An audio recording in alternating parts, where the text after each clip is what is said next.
কেন্দ্রীয় বাজেট এক ভারত শ্রেষ্ঠ ভারত গঠনে সহায়ক হবে এবং দেশকে অর্থনৈতিক দিক থেকে বিশ্বের তৃতীয় স্থানে পৌঁছে দেওয়ার ক্ষেত্রে ভূমিকা পালন করবে বলে জানালেন রাজ্যের অর্থমন্ত্রী প্রণজিৎ সিংহ রায়। গত 1 ফেব্রুয়ারি সংসদে বাজেট পেশ করেছেন কেন্দ্রীয় অর্থমন্ত্রী নির্মলা সীতারামন। যদিও এই বাজেটকে নিয়ে ইতিমধ্যে বিরোধীরা প্রতিবাদে সরব। এই বাজেট গরিব মধ্যবিত্তের স্বার্থ বিরোধী এবং কর্পোরেট সহায়ক ও বিত্তবানদের সন্তুষ্ট করার বাজেট বলে বিরোধীরা জিকির তুলেছে। এর মধ্যে রাজ্যের মুখ্যমন্ত্রী মানিক সাহা বাজেটকে ইউনিক বাজেট বলে আখ্যায়িত করেছেন।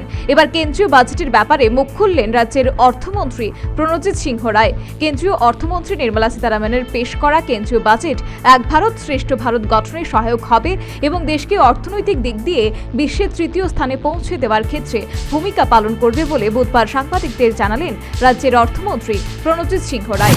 টোটাল এই বাজেট আমাদের করেছেন, এই বাজেটে আসলে আমরা সবসময় বলে থাকি এক ভারত শ্রেষ্ঠ ভারত।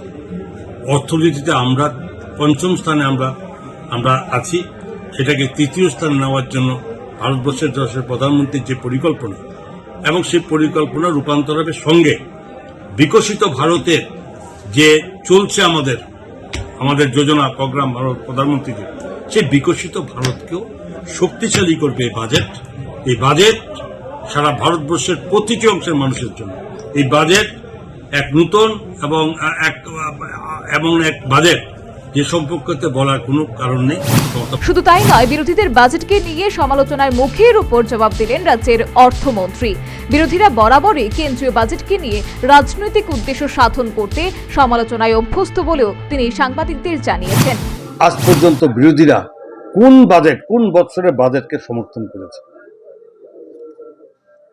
প্রথমত, যতবারই আমাদের প্রধানমন্ত্রীজির নেতৃত্বে বাজেট হয়েছে, আপনি আমার দেখুন বাজেটে গরিব লোকদের যথেষ্ট উপকার হয়েছে। একটা করে আবার ছোট করে বলতে আমাকে এই কথাটার জন্য। যেমন ধরুন, কৃষকদের জন্য আপনার কিষাণ সম্মান নিধি প্রকল্প করেছে, ৬,০০০ টাকা করে বছরে পায়।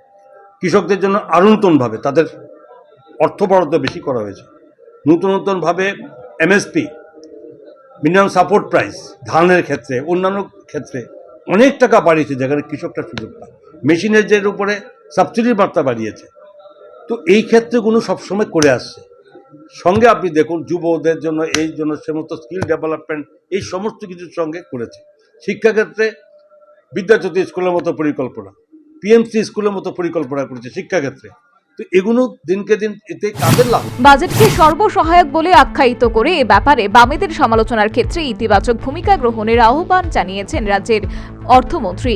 এ ব্যাপারে অর্থমন্ত্রী প্রণজিৎ সিংহ রায় সিপিএম এর রাজ্য সম্পাদক তথা বিরোধী দলনেতার আংশিক সমালোচনা করেন এবং সিপিএম বিভ্রান্তি ছড়াতে বাজেট নিয়ে নেতিবাচক সমালোচনা করছে বলেও অর্থমন্ত্রী প্রণজিৎ সিংহ রায় সাংবাদিকদের জানিয়েছেন। Bureau report, news vanguard.